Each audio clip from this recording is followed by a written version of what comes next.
Hi, it's me, your voice, and it's summertime, baby!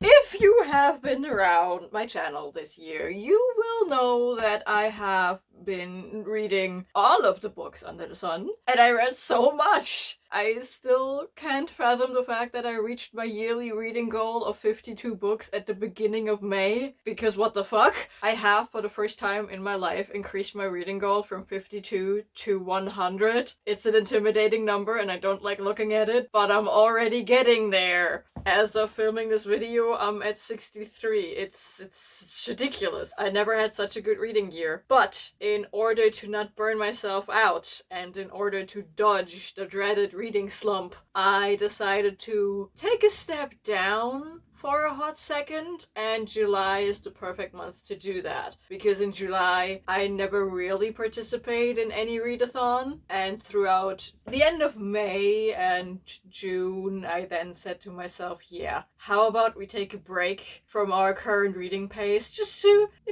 refill the tank, I guess, for then all of the readathons in the later months of the year, thinking October, November, dreaded December, like all of that stuff. So I take a step back this month, and I decided, I could mood read. But then I thought, when I mood read, there is a chance that I'm going to go overboard again. So I picked a middle route. I'm still allowed to mood read, but I have 4 reads that I have to get through first. And it's not me who came up with those reads, because I said, hey, I'm gonna outsource this shit. So I asked my friends over on Discord to pick any book from my physical shelves. I filtered out all the books I already read and sent the pictures of that to my friends and said, pick one and make me read it and tell me why you think I should read it. And I have my stack of books right here. I'm going to tell you what happened when I asked that question. The first person I asked this question to is Jess from This Kiwi, and she came back to me with my notes. She came back to me and said I should read Under the Whispering Door by TJ Klune. Because, and this is her reasoning, TJ Klune always includes Elizabeth de Croix rep. The Dog Steals the Show, whatever this is, Old Fuller, whatever that is, gives God from Bruce Almighty vibes, and Tea-Shop, just Tea-Shop. So I'm definitely intrigued. I'm always intrigued by a book that features death as a character, and as far as I'm aware, we have a Tea-Shop guy who is basically death, because in this one we follow Wallace Price. He is a lawyer and he died, and now he is stuck at this tea shop because he still has some unfinished business to get done. And this tea shop guy who owns the shop or who serves the tea there, his job is to help people move on after they died. And I guess, given that this is a TJ Klune, that the tea shop guy and the dead lawyer are going to fall in love, I think. That is why I picked it up, because I like me a book that has death as a character in it. I think the concept is intriguing, and I remember specifically buying this one after I read The House in the Cerulean Sea, and even though I thought The House in the Cerulean Sea was kind of slow, it still gave me emotions, so I picked this one up, and this one sounds even more interesting to me and my reading taste. That's why I picked it up. And Jess says there is Bruce Almighty vibes in here, and I love that movie. It is so stupid. So yeah, also a dog that steals a show. Heck yeah.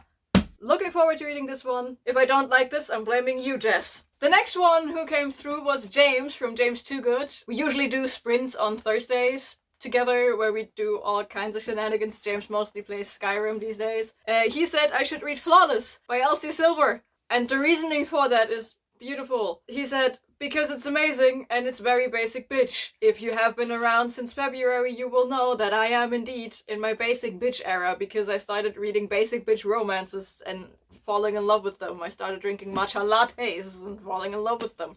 That is all the reasoning I got for Flawless by Elsie Silver. I also only bought this because James said it's good, which is hilarious, because Kirsty from K-Beth Bookish, more on her later, says that I shouldn't bother with this, so we will see. Currently, James is, I think, 2 positive recommendations, 1 negative recommendation, so this might end up turning that list into a type, or it's going to tell me that James actually knows what he's doing when he's recommending books to me. But I don't know anything about this. I only know that this is a very popular romance at the moment. Elsie Silva is a very popular romance author right now, and given that I am in my romance basic bitch era, I had to pick that up. I don't know who is falling in love with who in this one. I think this is evolving into cowboy romances at some point. I'm not sure. I literally don't know anything about this. I know it's not queer. Okay.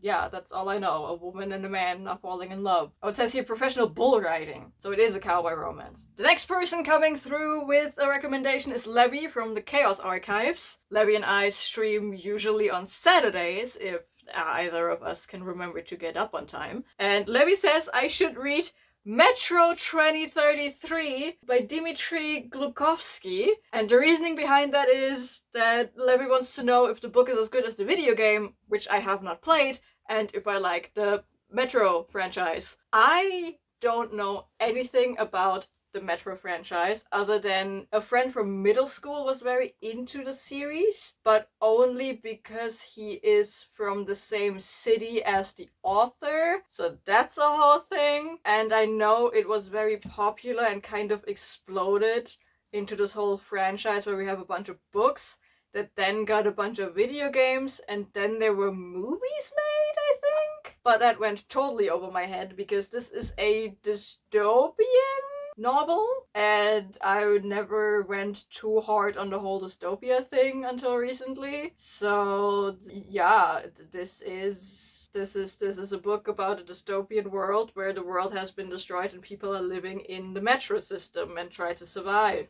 And that is all I know about this. I only own this book because it was in a free little library and I thought, this was a popular book once upon a time, right? Might as well pick it up. So yeah, Levy wants to know what I think about it. So Levy is on one hand using me as a guinea pig because Levy has not read the books yet, apparently. So I will get back to you on that, I guess.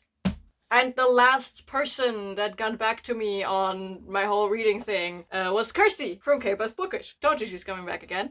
She originally picked Vicious. You can't really see it, it's just out of frame. She originally picked Vicious by V.E. Schwab for me, thinking that I haven't read it yet. No, I left this on the option for people to pick because I would be open to reread this. And she's like, yeah, okay, now you've read it. I then gave her the option because she didn't realize that I left rereading options on there. I gave her the option to redo it, and she's like, okay, I'm gonna redo it. So I'm not going to read Vicious by V.E. Schwab, or will I? So instead, she looked up to my manga shelf and said that I should read My Hero Academia, Volume 1 by Kohei Horikoshi, which is the first volume. This is how it all began in the My Hero Academia. I have watched the anime before, but I am someone who can separate the anime and the manga even though they are completely the same. I like to separate those. I'm just a person who can do that. I can also separate books from movies and TV shows. For me, those are two different entities because I actually studied movies and theater and shit, so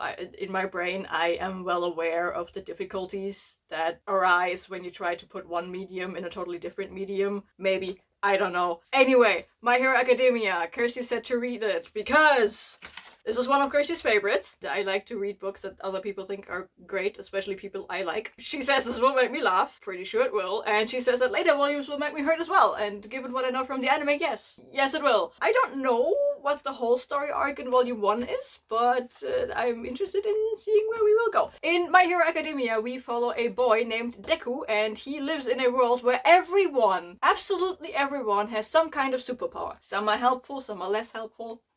But there's one thing wrong with Deku. He is one of the, I think, 3% of the world population that does not have a superpower. But he desperately wants to have one because his big idol is this man right here. This is All Might, and he is the most powerful or most popular, basically both, superhero in the world. And he really wants to be a superhero like his idol. And in order to do that, he has to go to a school for that, the UA. And in order to go there and qualify for superhero training, you kind of need a superpower. So we follow Deku as he's trying to get there. And one day he meets All Might, and he meets All Might in a state that All Might doesn't like to be met in, and shenanigans ensue, and All Might thinks Deku is the right person to carry on his legacy, and he starts training Deku to help him with his dream of becoming a superhero. We then follow these shenanigans of Deku trying to become a superhero. I'm probably all over the place with the explanation of this because I know where this is going, so sorry about that. 4 friends have picked 4 reads for me, and it's actually quite the tame TBR, I have to say,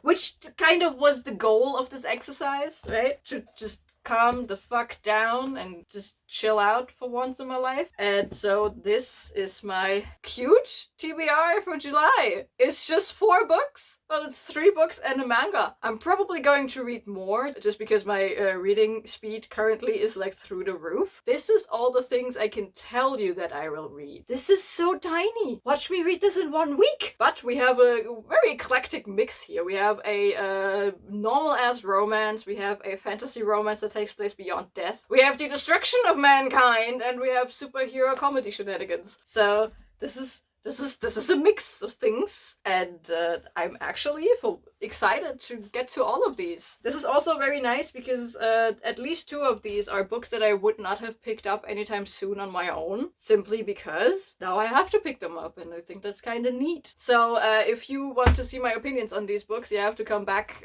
next month to see my wrap up. I will tell you if my friends can decide on good books, I guess. Disclaimer, we can still all be friends if I don't like these books, at least from my side of things. I don't hate you for recommending bad books. I will just judge you with all the power I have, but that's fine. And as I said again, if I make it through these 4 books, the rest of the month will be mood reading, probably. I will participate in the Summerine event later this month. I have a TBR for that coming out as well, so stay tuned for that. So my TBR will increase a bit more. This is my official TBR for July of 2025. If you made it this far into the video, let me know what you are going to read in July, if there are any readathons in July you are participating in, because I usually don't even go looking for them in July because I just need a break usually. And if you don't have anything to say, leave any kind of emoji in the comments down below.